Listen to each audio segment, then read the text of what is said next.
In this video, we'll be looking at a very basic sampler and setting it up.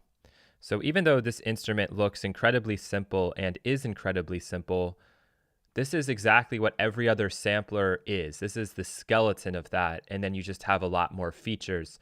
So we'll look at both ends of the spectrum. We'll begin with this sampler that's built into Bitwig Studio, and then we'll go to the other extreme and look at Kontakt and actually kind of break Kontakt down and make it easier for you to use, because the methods themselves are actually quite simple. And in this video, we'll be repurposing a sample that we record and then creating some kind of new part with it that does key track. So it goes up and down the keyboard and stays completely in tune and in key with everything else that's going on. So first things first is I'm going to record some kind of like chant. It's going to be embarrassing to do it, but it's going to work really well in this instance where we're kind of working in context. In the following weeks, we won't be working in context. We'll just have the instrument open. But since sampling is so conducive to making music, it's so simple to just keep adding and adding, I figured, why not just keep the momentum going here? So I'm going to bring in my mono input, check it to make sure I'm getting level, and let's record.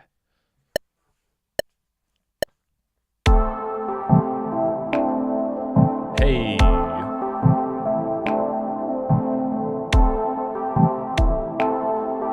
Hey.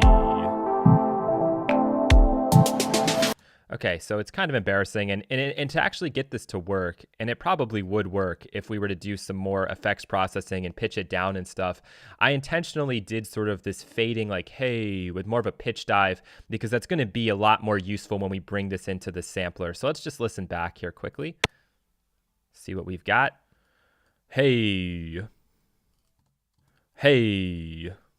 Okay, so I think we'll use the second one. And now one thing you'll notice about this sampler right away, especially when we bring it in, and I'm just going to option click over and bring this out of the way so that we don't get distracted by anything. One thing that happens is we don't have any really advanced options in terms of how this is key tracking. This button enables key tracking, so either it key tracks or it doesn't. And so if it doesn't, it just means it's going to keep playing back that sample in its original state. But there's one kind of major issue with this, in this mode of key tracking, which you'll hear immediately, which is the higher up we play, the shorter it's making the sample. So it's working in legit like re-pitch mode. We don't have any kind of stretch mode that we can use in this sampler. So if I go down lower, it will push it out longer. Hey. But if I go up higher, it's going to make it shorter. And so what I really want to do from the get-go is not use this, okay? I'm going to actually clear this out. What I'm going to do instead is I'm going to consolidate this, and I'm just going to stretch this sample out further just from the get-go so that we have more to work with, okay? And I'll probably work it into like re-pitch mode as well. Okay, so let's take a listen to this and just see. Hey. Let's try it in re-pitch and see if it goes too low. Try it here. Okay, I think that's going to work nicely for us. And so what I'm going to do is I'm going to go ahead. I'm going to bounce this.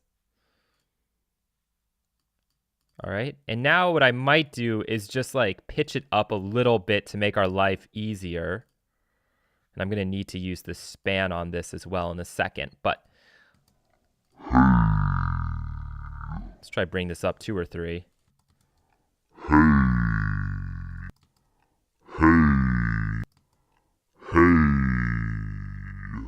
All right, that's pretty good because I'm still getting some of like the extra on the end there. And what I'm also going to do here from the get-go is I'm going to do sort of like a manual type compression and try to bring the level up a little bit, even it out.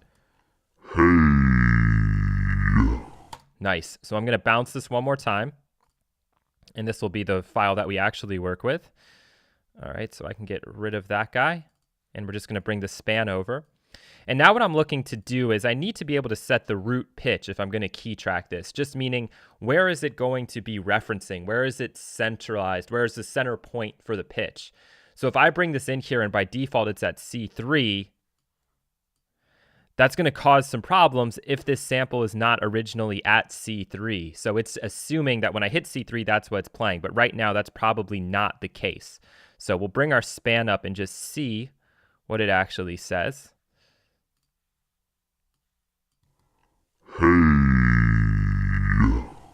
One more time.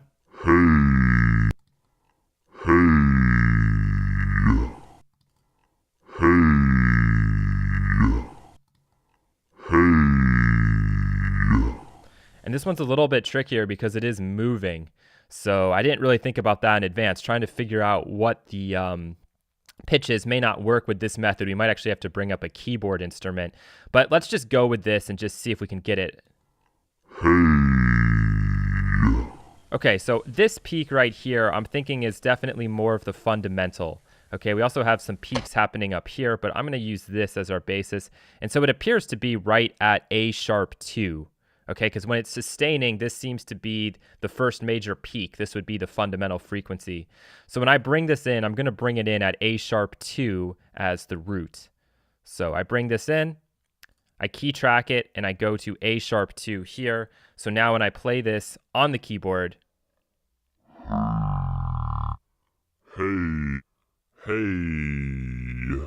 in theory, we should be good to go.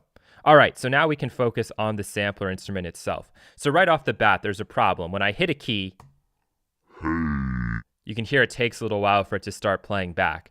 So I can adjust that very easily by just bringing this flag over, or I could adjust the sample start, but I prefer doing it this way, so.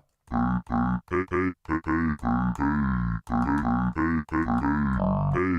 now what I want to do is just figure out what octave I want to play this in. Do I want to go lower?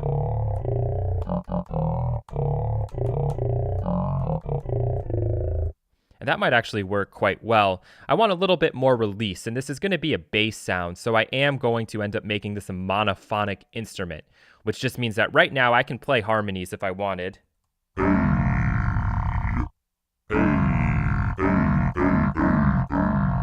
But if I put this onto monophonic, it will only let me play one note at a time.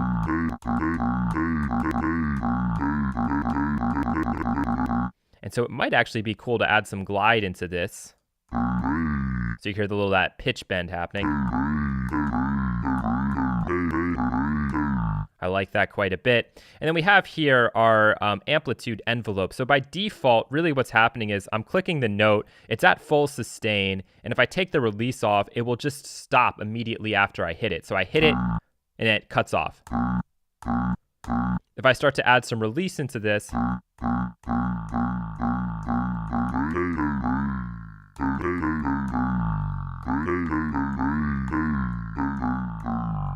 you can hear like so. We also have things like LFOs and we have filters. One thing I might do is use this envelope to control the pitch so we can get like some kind of a pitch move happening. So I'm just going to take this up to 12, which would be 1 octave. And again, we'll start with our standard gate. If when in doubt, just start with the gate. But what this is going to mean is this pitch is going to jump up. It's just going to sit there and then dive down when I let go. And that's not what I want. I'm actually going to bring the sustain all the way to 0 and then start to increase decay.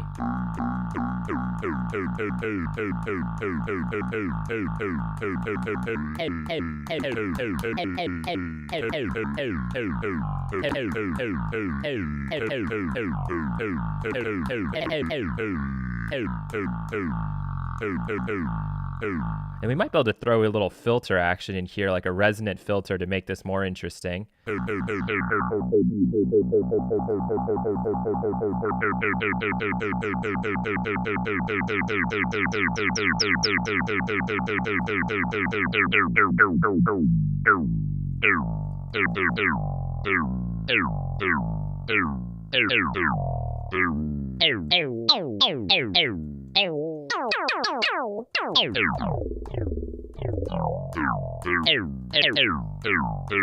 Now I'm just kind of messing around trying to find like a cool sound.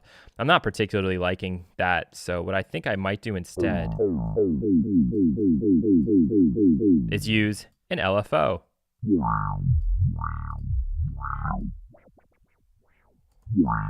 Let's go to beat time and just make this pretty quick.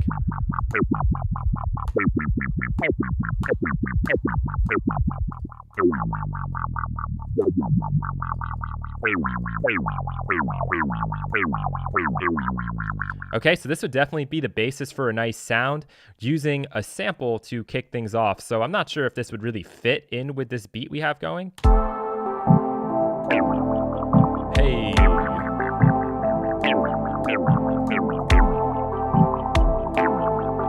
Hey.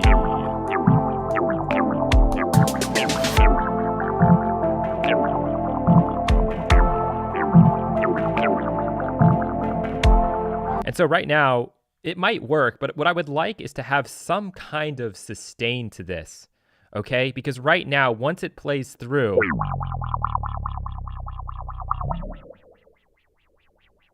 it eventually fades away to basically nothing. We're still hearing sound because the resonance is up so high and because this sample is so long. But if I brought this back, you can hear when it gets to that louder part. So what I'm thinking about doing is maybe adding in like a loop here. And let's see what happens now. Oh, yeah.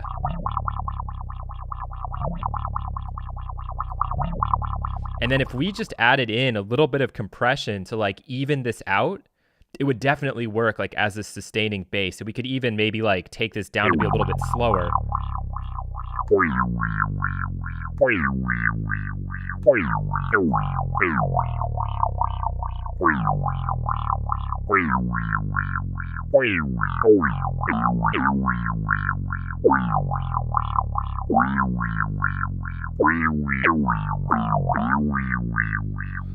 So just like that, we were able to create almost like a dubstep type bass using a hey chant sample. And this is as simple as it gets using a sampler. And so the reason you really want to do this a lot of times is for creative sound design purposes, right? Like I didn't know that this was the bass that was going to come out, but I knew I could get something with just a little bit of experimentation and using controls that we're all totally familiar with already.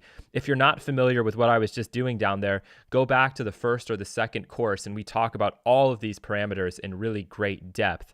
But I hope that this was interesting for you, and maybe now you can go off and use a basic sampler and come up with sounds you never imagined that you could, because that's really where the fun and where the creativity lies.